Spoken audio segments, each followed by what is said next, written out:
Golden State Media Concepts Baseball Podcast. We cover everything Major League from spring training to the World Series. We've got your favorite club covered from New York to Boston to LA. This is the Golden State Media Concepts Baseball Podcast.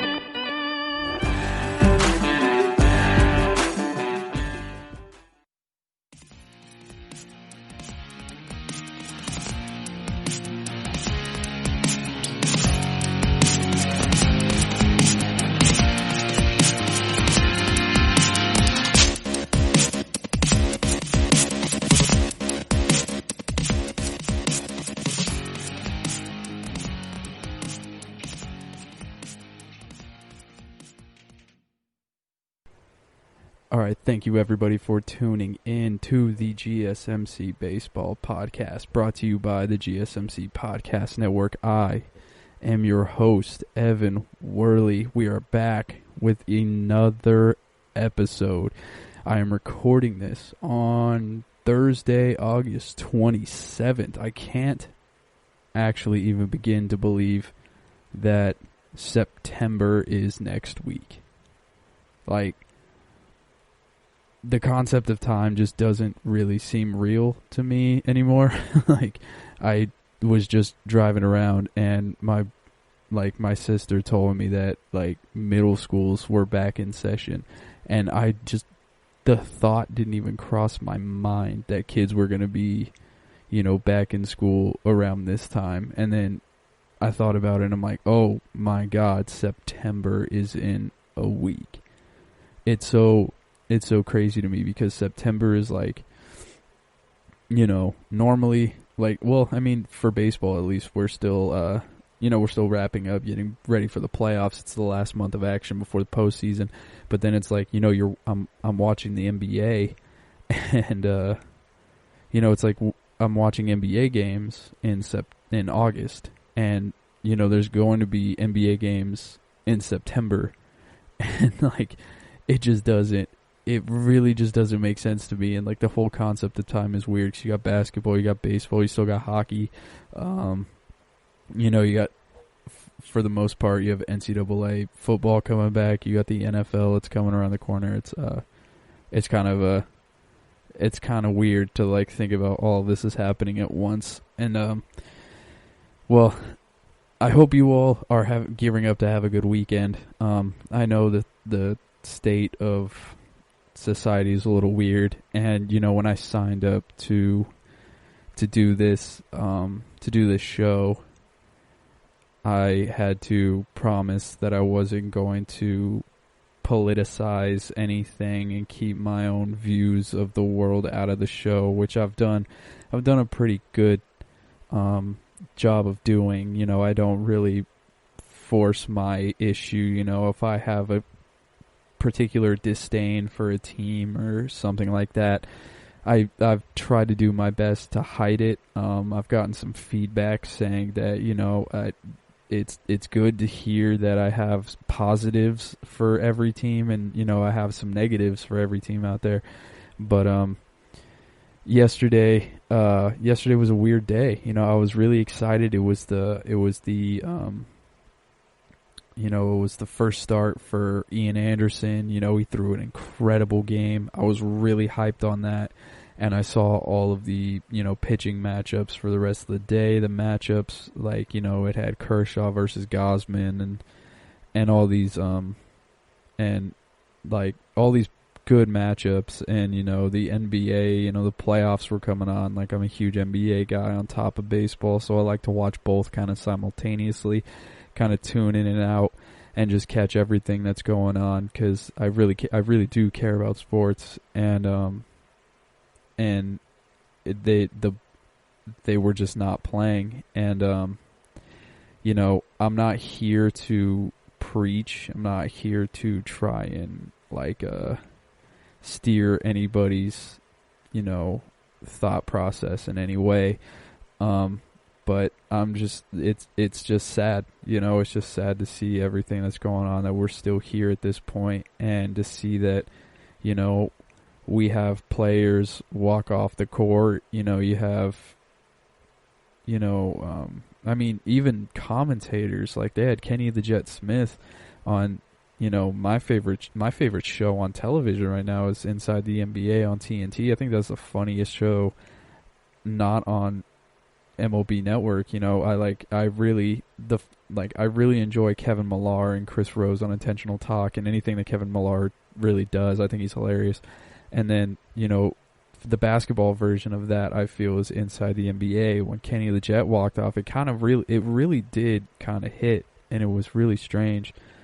The Milwaukee Bucks, they decided not to play, and then everybody else who was scheduled to play that game yesterday was just like, no, we're not doing it.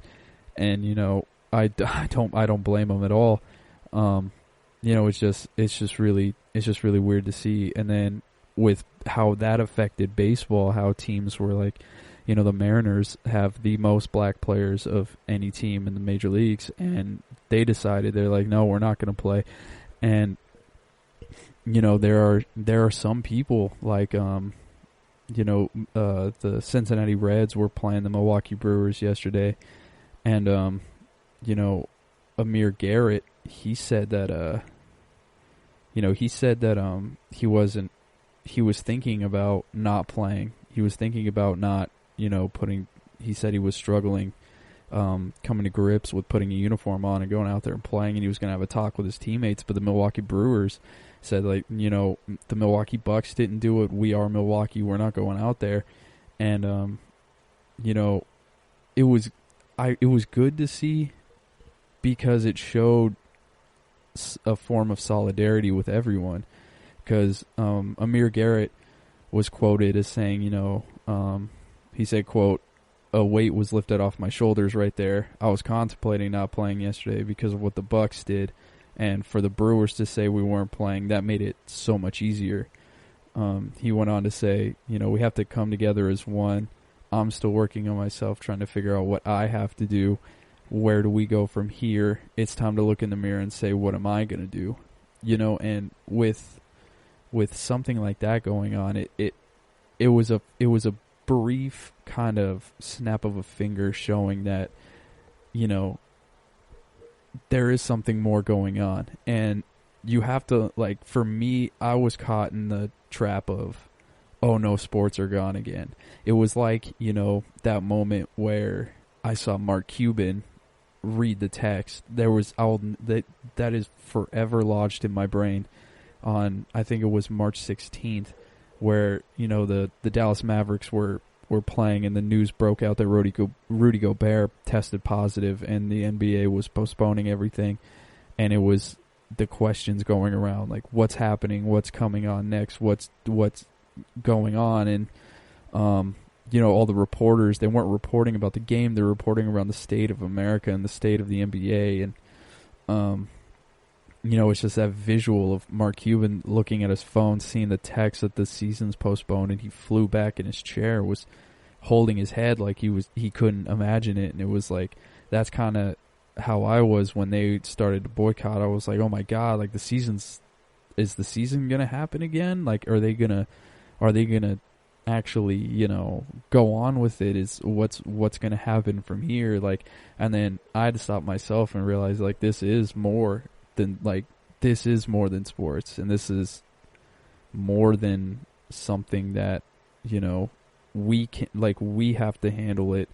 And, I'm just happy to say that they did what they had to do. They realized that, like, there's bigger stuff going on in this baseball game, and we have to deal with that before we go out and put a uniform on. So I think as, fans of the game and fans of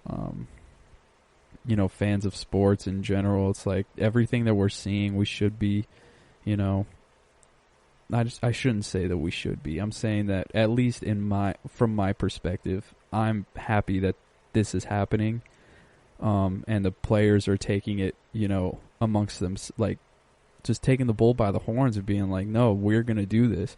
Because I really don't think that there's anyone for the, younger generation that's idolized more than athletes, than, just athletes. I know from my perspective as a kid, like all the people that I looked up to were athletes. I looked up to Derek Jeter, to Ken Griffey Jr., to Vladimir Guerrero, Allen Iverson, LeBron James, Tracy McGrady, like, all these guys, Ed Reed for football when I was watching that. And it's like, to see that they don't want to stay quiet. They want to be the ones to put their foot down and, really get the point across. It's exciting. It's exciting for sports. Craig Counsell, when, discussing why they chose not to take the field for the Brewers, Craig Counsell said, what the Bucks did and what the NBA players have done, they've certainly been leaders, but our players did a courageous thing in Major League Baseball. They went first, and I'm proud of them for that. They had a very good conversation about it, an important conversation and a meaningful conversation, and they chose to act. They said, if not now, when are we going to act? We've had conversations, we've worn T-shirts, but this is a chance for some action, and they decided to take it, and I'm proud of them for that. So am I, Craig Counsell, to be completely honest. Like, it is a big deal that they went out there and they went for it. It's something that we as people, we need to, take advantage of. And it's just, I'm doing this segment just to say that, like, it's really hard to see, people in, like, just from my case, in sports as like athletes, and, because that's really all I'm watching. Like, I don't really go on the news because I just don't believe in a lot of that, like a lot of the stuff that they're putting out. It's all filtered and, spun in a certain direction. But like when you see an NBA broadcaster is just sitting there and he's holding back tears, or Doc Rivers after a game is just holding back tears, just describing like how hard it is. It's really rough to see, and it's really hard to, it's really hard to keep watching that. Like, I don't want to keep watching that. I just, like, it's, I don't know why it's come to this point to where it's like everybody is just, it's like a day-to-day basis pretty much. It's like, can we survive the day? Cool. Awesome. Let's go on to the next one. And I never thought we would be in this kind of situation. They got a quote from Neil Romano, who is the the chairman of the National Council on Disability, who helped coordinate,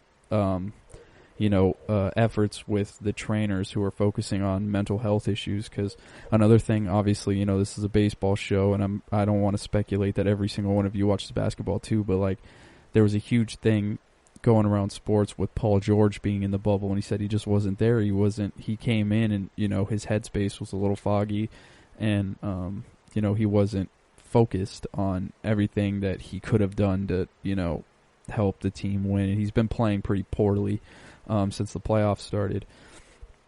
And, it is a basketball player voicing those things, but this is every sport. This is every athlete. This is every person. This whole year has been really hard on like every single person. So it's good to see that, the players and everybody is taking extra steps to, better themselves through like these mental health causes. Cause like I just stated, they are the most idolized amongst the youth, and if they see basketball players, or they see baseball players, or they see football players, whatever sport that they really love to play, and they're going out there and they're doing these things to better themselves, and they're voicing it. They're like, listen, like, this is okay, this is great. They're normalizing it. It's great. And Neil Romano went out to say, he said, quote, you have guys under tremendous amounts of pressure who may be afraid to say, I'm having a difficult time right now. It's not the macho thing to do, especially in something like professional sports. They don't want to be seen as someone who has to be, who has to see a psychologist.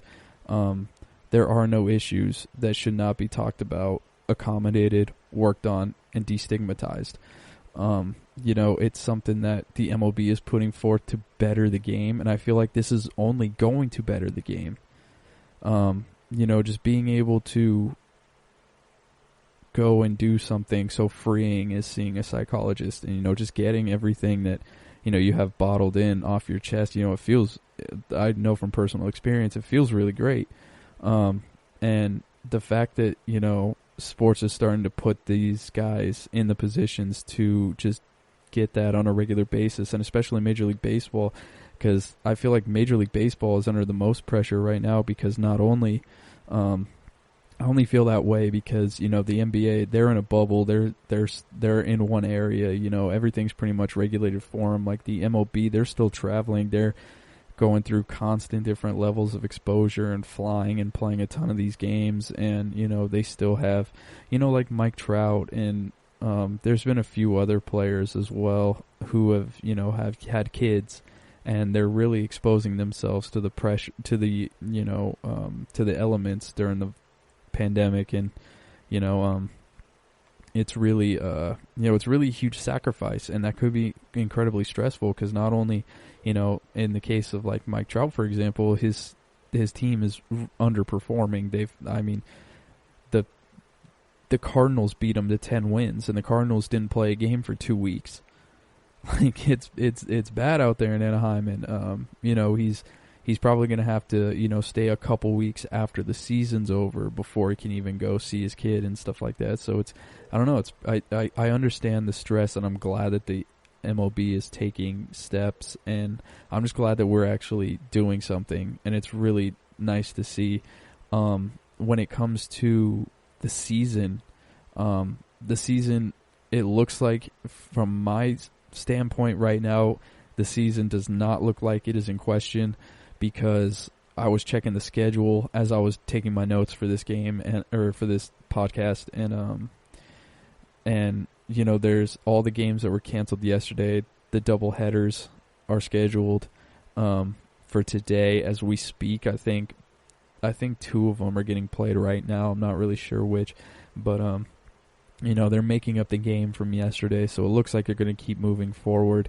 In the NBA, the Clippers and the Lakers said that they wanted to end the season, but earlier reports from earlier today have stated that their minds have been, they changed their minds, and they're willing to carry out the rest of the year. They're just going to make up the games that they missed yesterday, which is exciting.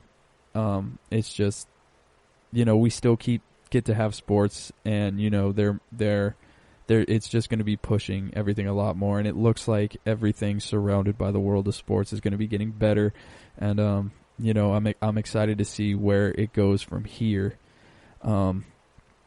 Because this year has been, despite all the craziness, like I've never had more fun watching baseball in my life. Like, there's been so many walk-off grand slams. There's new teams that we didn't expect to be playing well. There's teams that were so hot, and like the Rockies, who were like one of the hottest teams of baseball, and they've started to fizzle out.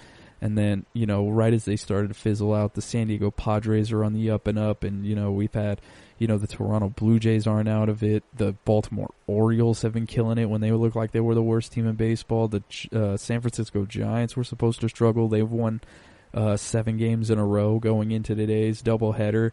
So, it's fun. It's really fun to watch. And speaking of teams that is really fun to watch, I am going to be taking a quick break, and I will be coming back with a more happier tone, because we are going to talk about who I think might be the favorite and the just the team to beat in the AL for this year. It's the Cleveland Indians. So I'll be taking a quick break, and we'll be discussing the state of the Indians. This is your ultimate stop for everything sports. The Golden State Media Concepts Sports Podcast. Should I say more? From the NFL, MLB, the NBA to MMA, it's all in here. The Golden State Media Concepts Sports Podcast. Listen now.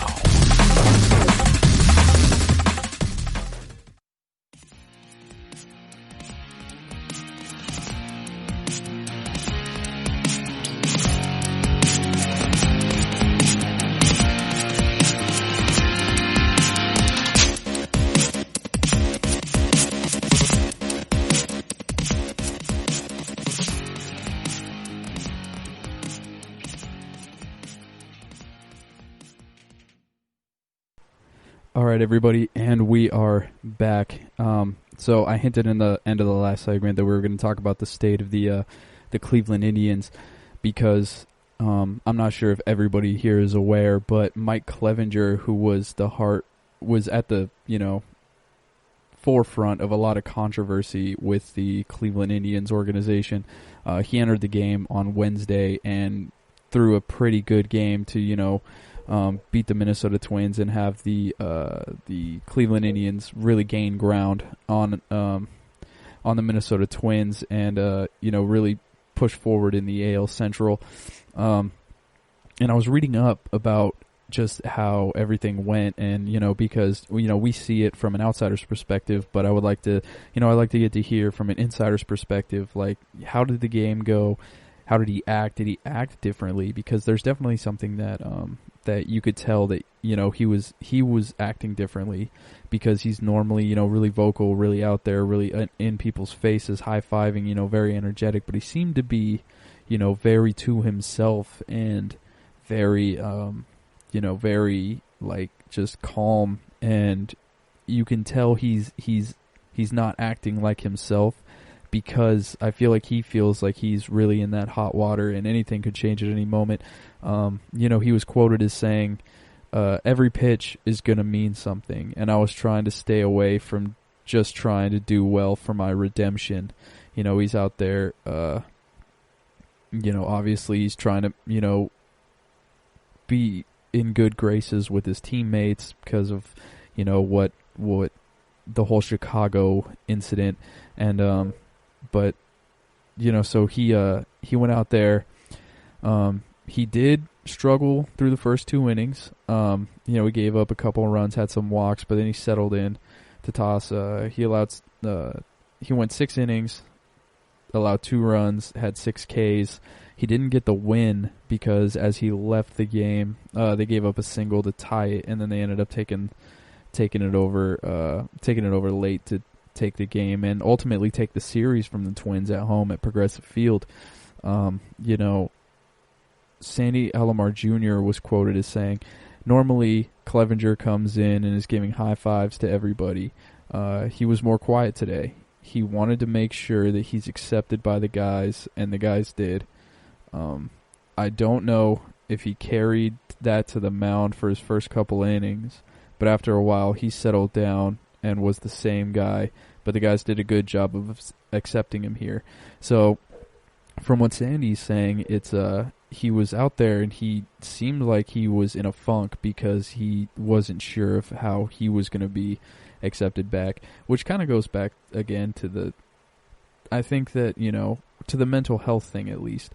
He comes out there and, if with the team trainers and like the psychiatry that's going to be going on, I think that, that probably could have been a little better. He could have been out there and been a lot smoother in the first couple innings, but it seemed like after, he had his conversation with the team and he settled down. He really just went back in and, was the Mike Clevenger of, a few weeks ago. Clevenger also came out and said, I saw the disappointment with the guys. I don't think I've ever given them a reason or I ever saw that in them at me. I was just disappointed in myself that I didn't let them know before I came back. The hardest pill to swallow was that I made a really selfish choice. So that seems like he's out there, and if he had that struggle and he had that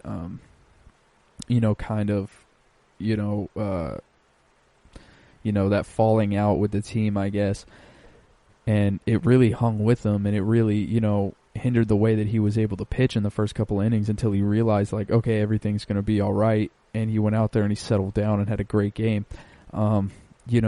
Obviously Mike Clevenger, we've talked about it on previous episodes that he is an incredible pitcher. He's going to be an incredible pitcher for years to come. Even when he got hurt, he was, last season, before he got injured, he was one of the top 5 pitchers in baseball at the time. Like, he was on fire and could not be stopped. It was really, crazy to see that, the steps that he made from the year prior where, I mean, the year before, 2018, I thought he was one of the best pitchers. And then he came into the next season and just absolutely dominated until he got hurt. And then he came in this year and, was just killing it the entire year. It was really crazy to see. They also talked to the outfielder Tyler Naquin. He was quoted as saying, "We're all professionals here. You always want to see the man next to you succeed, no matter what the circumstances. One thing Clev is going to do is he's going to give you his all every time he toes on the rubber. We're going to play hard behind him every single time. Put this behind us and remember that we're here to play baseball." So just as, if they go in with that mindset and they're like, personal issues aside, and they're able to just rally around Mike Clevenger and Zach Plesac, I actually do think that the Cleveland Indians are the team to beat. With the trade deadline coming up, they have what seems like an endless supply of really great pitching. I mean, Tristan McKenzie's going to get the nod on Friday when this pod comes out. If you're listening to this on Friday, the day it releases, then it will be today. But, I'm doing this from Thursday, so tomorrow is also, and he also throws on Jackie Robinson Day, which is, it's really cool to see. I'm glad that they kept Jackie Robinson Day in the MLB this season instead of just blowing past it. But, with that, I think with Mike Clevenger being there, and if they take just maybe two of their prospects and throw them as trade chips and are able to get an outfielder to solidify their holes in the outfield, I'll get to the rumors and who could be traded, who could fit that team later. Trust me, there's a big name that could be thrown around and given up to the Cleveland Indians. But you're gonna have to stick around for that one. They don't have the hardest. They don't have the hardest schedule in the MLB, man. Like, they are looking at a fairly easy go of it. Let's see. They got 1, 2, 3, 4. Okay, so 4 of the next 9 series are at home. But on top of that, 2 of those 4 series are against the Royals and the Pirates, so teams that aren't doing very well. And they got another series on the road versus the Tigers. So, with their pitching staff, you can pretty much count them in for at least 3 straight, or 3, series wins at least. I would say the Pirates are going to be a clean sweep. That's to finish out the season. The Royals on the road, I think they could easily take 2 from 4 against them, 2 of the 3 against them, and then at home, I think they could take 3 of the 4 against the Royals. So there's a lot of games in there that they're able to win just off pitching alone, and just like I said, if they were able to get an outfield piece that could really beef up their outfield, they could very much so be the team to beat. The Yankees are struggling. The Tampa Bay Rays are, they're figuring stuff out, but they're still, getting, pieced up every here and there by the Toronto Blue Jays or like the Baltimore Orioles of teams of those sorts. So, I don't really have the biggest of faith in the Tampa Bay Rays right now, even though they are winning. They are number 1 in the AL East. And in the West, you do have the Oakland A's, but the Oakland A's, I feel like, aren't the most battle-tested team because their strength of schedule was the lowest in the bigs. So, I mean, I kind of expect them to be there, and they're not that far ahead of the Houston Astros at that point. So, from my perspective, I feel like the Cleveland Indians with Mike Clevenger, and if they're able to make a trade at the deadline to beef up that lineup, they are the team to beat. They are, Frankie Lindor is out to make a name for himself. I've never seen the emotion of Francisco Lindor come out like that, not in the postseason. That he hit a tank the other day, and he was so hyped about it. And I haven't seen, Frankie Lindor hyped about something like that in a really, really, really long time. outside of in the regular season at least, he's just hitting. Every time I turn on a Twins game or an Indians game, he's hitting a tank or he's making some big play. And I think he knows that this is like he has like a tie to the Indians, obviously, because they drafted him and, brought him up through the system. But, I think he knows that he's almost out, and this is like their true last real go of it before they kind of blow the team up, because they are, in that second place in the AL Central, second place in the Central. They may get to the ALCS, but they're not, they don't really have the offense to get past it anymore. I feel like this is their last, he knows that this is their last go around. So with all the stars in the starting rotation, all the stars in the bullpen, all the stars on the field with the Cleveland Indians, under the right circumstances, I think they are the team to beat. I'm just going to read out their last, this is their schedule for the remainder of the season. They got the Cardinals on the road. They got the Royals on the road. They have the Brewers at home, Royals at home, Twins on the road, Cubs on the road, Tigers on the road, and they finish up with 2 straight home series against the White Sox and the Pirates. Realistically, I see them losing 2 of those 7 series. I feel like the Indians are going to lose, and that's the Twins and the Cubs, and the only reason I'm saying that is because they're going to be on the road. That's really all it is. I know the fans, there are no fans, so there's not a real home field advantage, but I just feel like there's something there's always going to be a home field advantage when you're playing, at your home stadium. You're always going to have that sense of comfort and all that. So, all that on top of it, I see them going 7-2 in their last 9 series altogether, and, barring some kind of catastrophic injury or nobody biting on a pitching prospect or just, trade piece in general, I feel like the Cleveland Indians are definitely going to make a run at probably the World Series, to be completely honest. If I had to bet on it right now, I would go Indians versus the A's in the ALCS. But like I said, they really need that trade piece in the outfield. And speaking of trade pieces, I will be right back. I'm going to take a quick break, and I will go over the newest trades that have happened and the newest rumors going around, because we only have 4 days until the deadline. So yeah, I will be right back. Tired of searching the vast jungle of podcasts? Now listen close and hear this out. There's a podcast network that covers just about everything that you've been searching. Hey! The Golden State Media Concepts Podcast Network is here. Nothing less than a podcast bliss with endless hours of podcast coverage.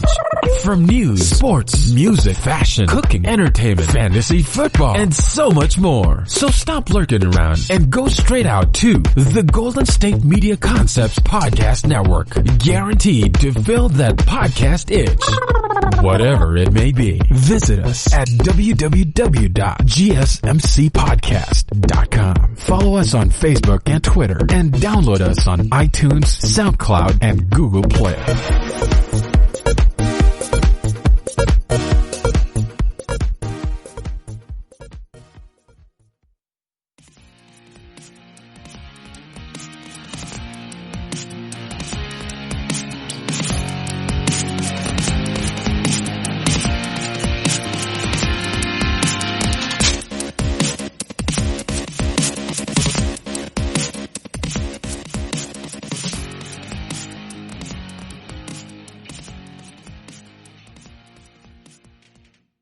All right, everybody, we are back again, and I know you're probably sick of hearing about trades, talking about trades, but here we are again talking about trades. So, recently, the Toronto Blue Jays have acquired right-handed pitcher Taijuan Walker in a trade with the Mariners. It was actually just reported this very morning. So Toronto will be sending a player to be named or cash considerations back in the deal. I think this is a great move for the Toronto Blue Jays, because you get a few weeks of Taijuan Walker. He is finally healthy again. He is very affordable. He's on a 1-year, $2 million deal before he becomes a free agent when the season's over.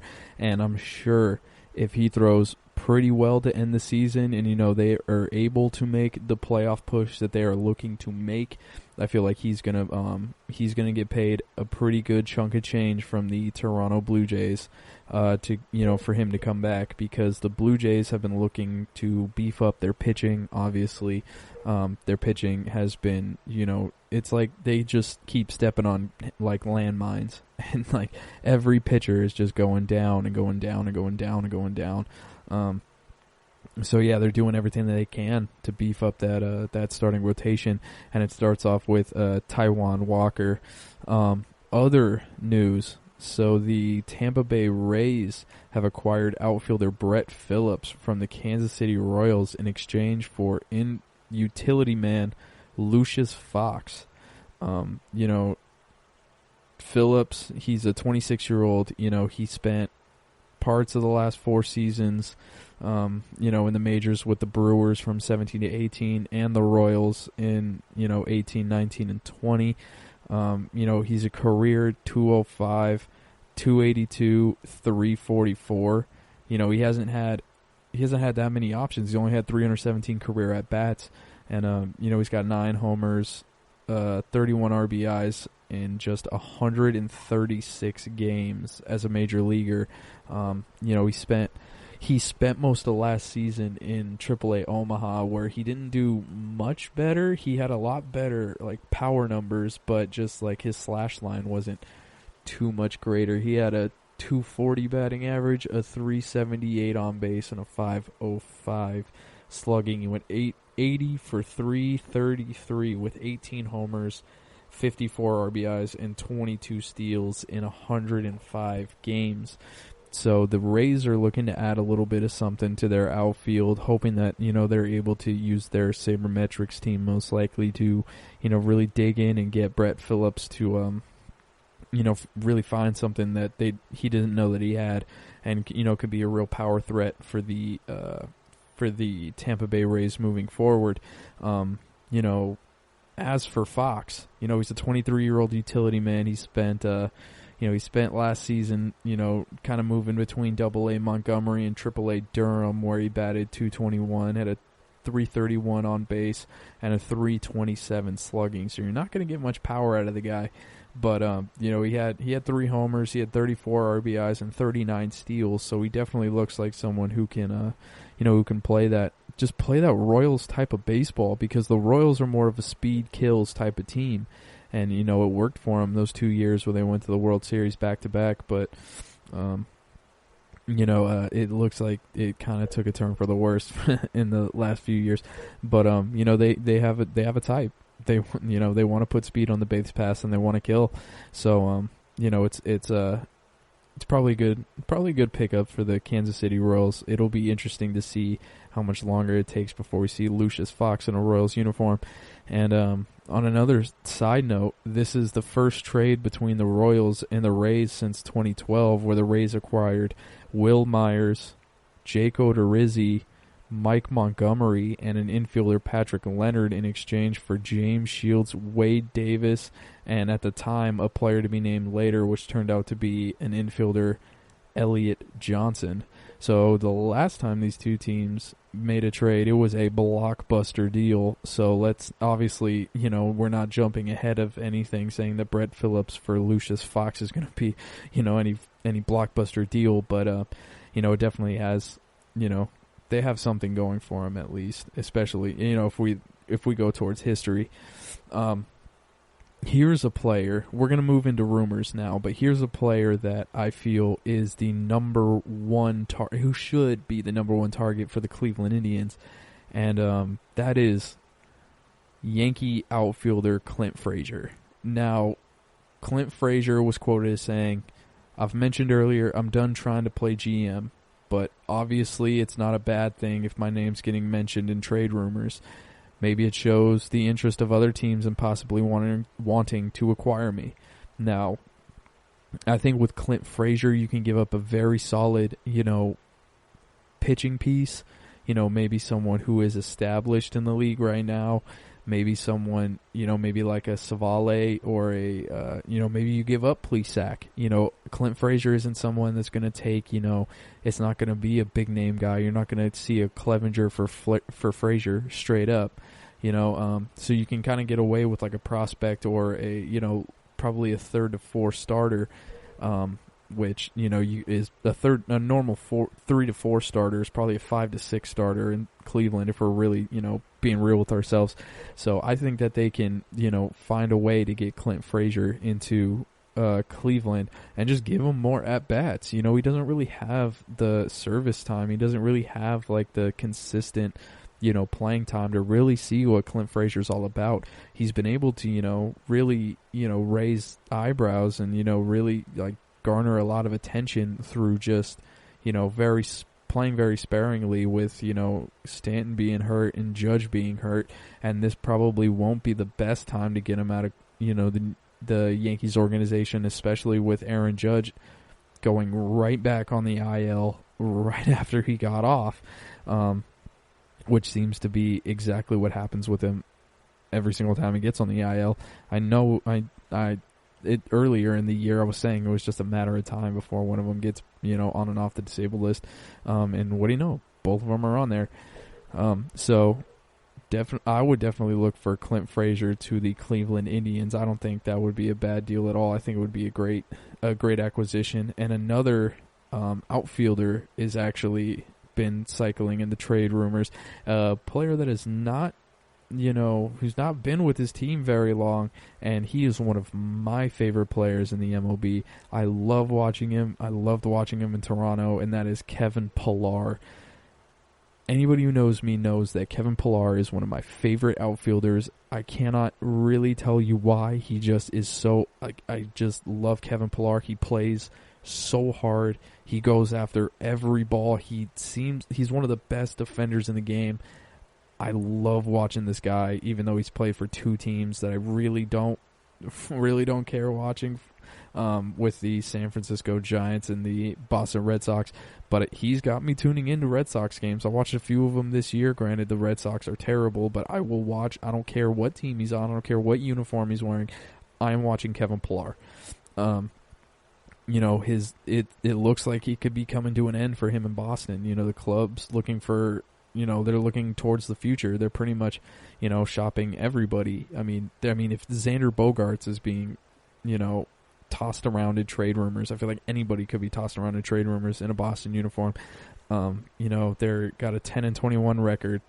The center fielder is hitting .257, .316 with a .419 slugging percentage, and he's got 3 home runs. And, he's got his usual great defense going on. He catches pretty much anything. And I feel like if the Indians don't go after Clint Frazier, they should definitely go after Kevin Pillar. But I feel like they should go more towards Clint Frazier because their offense in the outfield has been so terrible. And Clint Frazier is going to bring you a lot more pop, while Kevin Pillar is going to be more of like an anchor where he is going to get on base with a .316 on base percentage and a .257 batting average. And he has, incredible speed, but he's definitely more of just like a Gold Glove outfield anchor, which isn't a bad thing. But I mean, if your offense is struggling, I don't know if Kevin Pillar is going to be the one to get you over the hump. Another name that's been circling the trade rumor list is actually, surprisingly, it is Josh Hader. So they were listening to offers during the winter meetings, and the Brewers, they said that they are listening to offers, or at least that's what Ken Rosenthal is saying. But the executive said that if Hader is available, it's only for a price that is, quote, bananas. So it's not looking like a deal is going to be, very likely for Josh Hader, but it is kind of weird that they're looking for him right now. Just throwing his name out there. He still has 3 years of arbitration eligibility remaining, so he is not going to be a free agent, for another 3 years.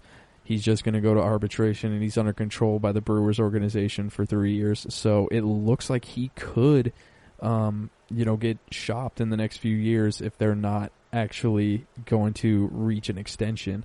I feel like that's definitely going to be first because Josh Hader is one of the best relievers in the game. So we'll see how that goes. If the odds, I would say there's like a 2% chance that he's actually going to get traded, but a 2% chance is still a chance at the end of the day. So I had to report on that. The Rangers are looking to, they're saying that that their pitching staff is going to try and carry them into next year to the postseason. But the thing is, their pitching staff has been terrible. Kluber suffered a season-ending injury. Mike Minor, Kyle Gibson, Jordan Lyles, and Kobe Allard have combined to go 2-12 with a 7 ERA over 20 games, and their offense ranks last in the AL in runs scored. So when it comes to the Texas Rangers, it looks like they are going to be sellers to the utmost extent.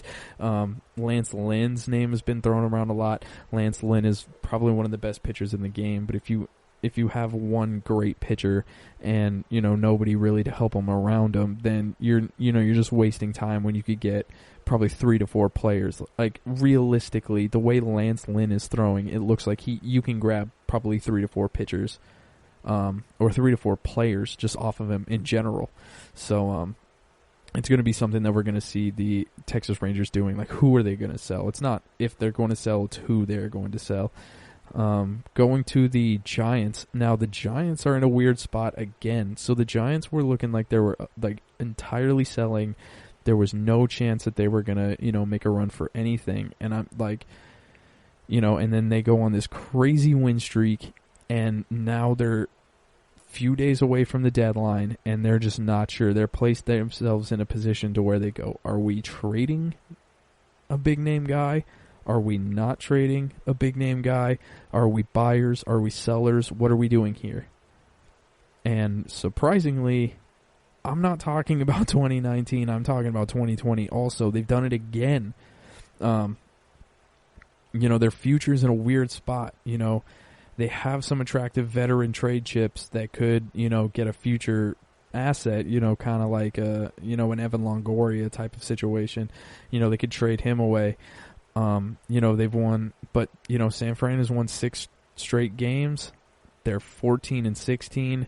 Their playoff odds right now is at 31.5% on Fangraphs. So they're in a position to where it's like, all right, are we doing this? Are we going all in? Because it's possible, and it's especially with the San Francisco Giants. It seems like anything is possible. When they get hot, they get ridiculously hot. Moving on, like I said earlier, the Blue Jays they got Taijuan Walker. Well, they're also still eyeing more righties. They got Trevor Williams, Chad Cole in particular. They're really eyeing down the pitchers from Pittsburgh. Pittsburgh, they've made notes that they're quote unquote trying to sell everything. Or their GM Ben Cherington, that's a weird name, but yeah, Ben Cherington is looking to kind of start from scratch. And they've also listed Gregory Polanco, Joe Musgrove, Adam Frazier that could be moved by Monday. They've had probably they do have the worst run differential in the NL at -31. So, with them trying to sell anything and get any kind of player they can get back, you're looking at the Blue Jays are looking to take advantage of that and pick up a couple pitchers from the Pittsburgh Pirates. So let's see. We'll see how that goes. 2 executives have floated an idea around saying that the Reds could move Trevor Bauer if things go south in the next 4 to 5 days. The Reds are in contention, but not really in real contention, and Trevor Bauer is a Cy Young candidate. His money is a big reason why that's going to happen. He said that, he settled for $17.5 million. And I like how they say settled for $17.5 million. He could have got a lot more, but he settled for $17.5 million. This is his final year of arbitration, which means he becomes a true free agent at the end of this year. And he and Anthony Descalfini are the team's two biggest free agents this offseason. And the Reds already have an approximately $102 million committed to the team already for 2021. They're 11-16 right now. That was through Monday at least. They're 3.5 games back of the second place in the NL Central and a game and a half out of the final wild card spot.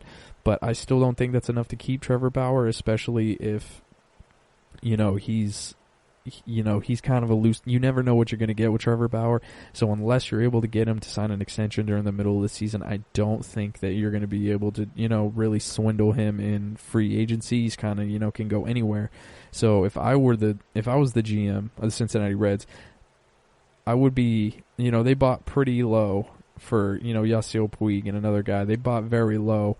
I am selling way high. If you get Trevor Bauer out of there, you can probably get 4 to 5 prospects. You could throw in him and another prospect. You have Hunter Green in your system, who is already, he's had a few injury concerns, but he's been a really good pitcher and he's been a pretty decent bat. And you can pair him up with his hype and his talents coming out of your farm system and combine it with like 3 to 4 more players that you get in the Trevor Bauer trade. You're looking at a future with the Cincinnati Reds, all with like Anthony Descalfini, Luis Castillo. You can re-sign Sonny Gray. You got Nick Castellanos. There's a real future in Cincinnati. I just don't think Trevor Bauer is the best to be around that. One AL executive said that San Diego may be really aggressive. The Padres are at 18-12 entering Tuesday. They just 4 games behind the Dodgers in the NL West and 3.5 games ahead of the third place Rockies. So they kind of solidified themselves to the number 2 seed in the NL West. Their GM has not been afraid to make big moves during his time in San Diego, and the idea of adding a piece or two wouldn't be really shocking, especially when it comes to the bullpen. Everybody knows that you need a strong bullpen nowadays to make it through an entire playoff push, and so we'll see who San Diego goes after. I mean, they're already one of the most exciting teams in baseball, and if they add themselves some bullpen pieces, could be 1, 2, maybe even 3 pieces is what they're being hinted at. So definitely something that we need to keep our eyes out on. And lastly, before we go to break, I'm going to talk about the Mets. The Mets are 12-14, 3 games behind the Braves and a game and a half behind the Marlins for second place. They have a win now roster. They have new ownership on the horizon. Nobody knows when it's going to be, who it's going to be, whatever. But with new management, you're not going to, come into new management, and majority of the time it's like, all right, you got a win now roster, new management, let's go win. It wasn't the case with, the Miami Marlins where, they were kind of in purgatory, and Derek Jeter was like, we're going to scrap all this idea and we're going to make it up as we go, and it seems to be doing well at this point. So we'll definitely see what the Mets do and how they maneuver, and maybe they're buyers, maybe they write it off and just be like, we have some talent, let's just wipe it out and try and start over. And so by the next episode, by the time that releases, the trade deadline will be up. Let's see. So I record Monday. Yeah, the 31st. So this next episode that comes out will be right after the trade deadline. So we'll see if by the next episode, if the Mets were able to do anything with that. And alrighty, folks, this is going to be my last break. I will be right back with the series to watch over the weekend.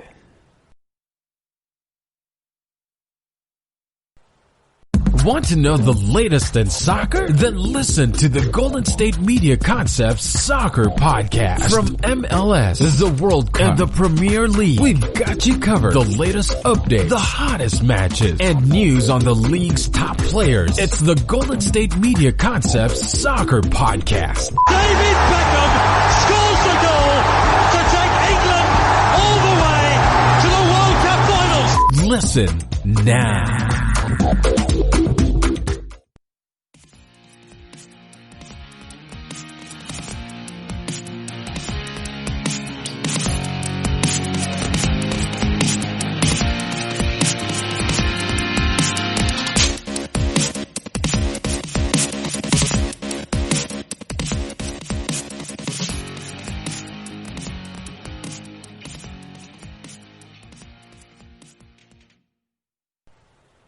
All right, everybody, we are back again. Thank you all for sticking around. Thank you for listening and putting up with my crap for the entire episode. I know it's not easy.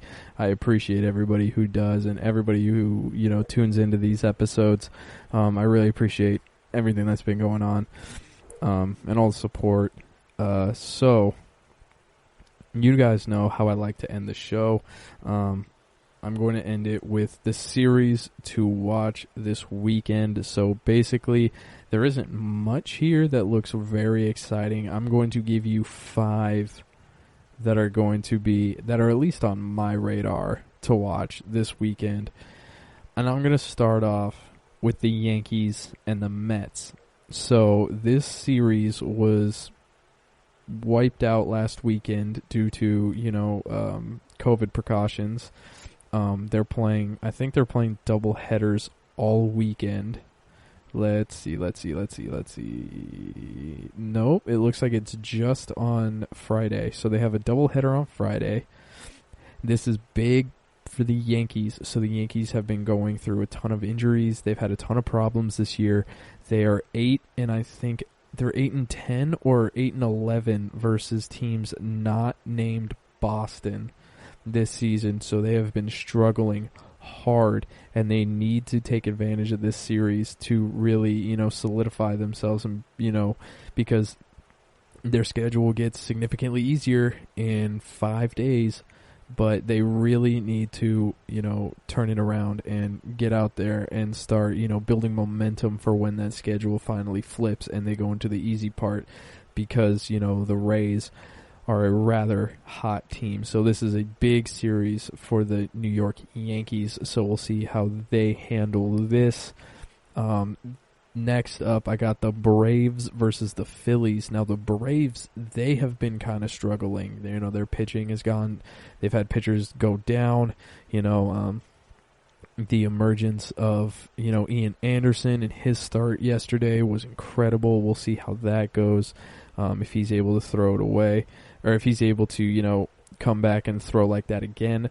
Max Fried is still at the top of his game. It was sick to watch. So, his game last night against the Yankees, that is, that doubleheader with Anderson and Fried was incredible. So we'll see if the Atlanta Braves, their starter on Friday has not been announced, but they're going to be facing Zach Wheeler, so that's going to be a huge test for the lineup. And we'll see if they can stay hot, especially after they just absolutely shellacked Garrett Cole. So, yeah, we'll definitely see how that one goes. Next up, I got the Cleveland Indians and the St. Louis Cardinals. So the St. Louis Cardinals are fighting back. We're able to see how good they are. They are a very talented ball club. They always, since 2000, it seems like every year they've been incredibly talented. So, nothing new here. They're like I keep bringing basketball into this, but the Cardinals are just the Spurs of, the MLB. They're just always going to be good. They're always going to be there, and, they're always going to be a problem. And they're facing the Cleveland Indians. Tristan McKenzie, like I said, is going to get the start on Friday. It's going to be Jackie Robinson Day. He killed it in his first start. I think he went 6 innings, 2 hits, 10 Ks. and he's going to be facing Daniel Ponce de Leon. So it's going to be a great pitching matchup, and it's going to be really, really, really fun to watch. Next up, my fourth series that you're going to want to tune into, it is the Padres versus the Rockies. The Padres are the number 2 in the NL West by 3.5 games. The Rockies are number 3 in the NL West. They're looking to fight their way back into the division. The San Diego Padres are one of the hottest teams in baseball right now. They're going to be in Colorado, so, Slam Diego is going to be out, and if they can crush dingers left and right in San Diego, you can bet the house that they're going to be smacking dingers all over Coors Field in Denver. And on top of that, they're going to have to fight off that pesky offense of the Colorado Rockies. The Rockies, they always do better at home. Granted, every single team does better in Coors Field, but, they are definitely going to be out there. They're going to be ready for a fight, and I know for a fact they're going to go out and kill it. That's going to be a great series to watch. Friday, you got Zach Davies versus Antonio Senzatella. I butchered that name really bad, but you know who I'm talking about. And then lastly, I think this is definitely going to be the most exciting series of the weekend. I'm watching every single game, and there is no one who could tell me otherwise. It is the Oakland Athletics versus the Houston Astros. Now, the Houston Astros and the Oakland Athletics, the last time that they played, it was the big incident with Ramon Laureano. I think Bregman is still on the IL, so he's not going to be playing. So it's going to be one less thing to worry about if you're the Oakland Athletics. Their Friday pitching matchup is Chris Bassett versus Lance McCullers Jr. It's going to be for Oakland. It's going to be on the road in Houston, so it's going to be it's going to be a dogfight. It is going to be an absolute dogfight. The Houston Astros have kind of scratched and clawed their way back into the division. The Oakland A's, their pitching has been fabulous. They're going to, throw the kitchen sink at the Oakland A's. Everything's true. The A's are just as mad as the Dodgers are, and, the Yankees are, because, the Oakland A's have been an incredible team throughout the whole cheating scandal. And, they feel just as slighted because, they feel like they could have won the division and they could have had the more favorable playoff matchups and got to the ALCS instead of Houston. And, they feel like they could have beat Houston all these times. So, they're not going to take this game lightly at all. It is going to be a major slugfest, and that is going to be our show, everybody. I will be back on Tuesday. I will be talking about the trade deadline. I think it's going to be the last time I'm going to be talking about the trade deadline, since it is a hard deadline. It is happening and it is over. So with that being said, everybody enjoy your weekend, enjoy your families, and enjoy baseball. You can follow me on Instagram at EvanWorley23. Play me in Tap Baseball if you're bored. The nickname is EvanWorley23, and thank you all for listening to the GSMC Baseball Podcast, brought to you by the GSMC Podcast Network. I would like to ask you to please remember to subscribe to the show and write a nice review, as it really helps us out in the long run. Also, if you can follow us on Facebook, Twitter, and Instagram. Everybody have a great weekend. I will see you Tuesday. You've been listening to the Golden State Media Concepts Baseball Podcast, part of the Golden State Media Concepts Podcast Network. You can find this show and others like it at www.gsmcpodcast.com. Download our podcast on iTunes, Stitcher, SoundCloud, and Google Play. Just type in GSMC to find all the shows from the Golden State Media Concepts Podcast Network, from movies to music, from sports to entertainment, and even weird news. You can also follow us on Twitter and on Facebook. Thank you, and we hope you have enjoyed today's program.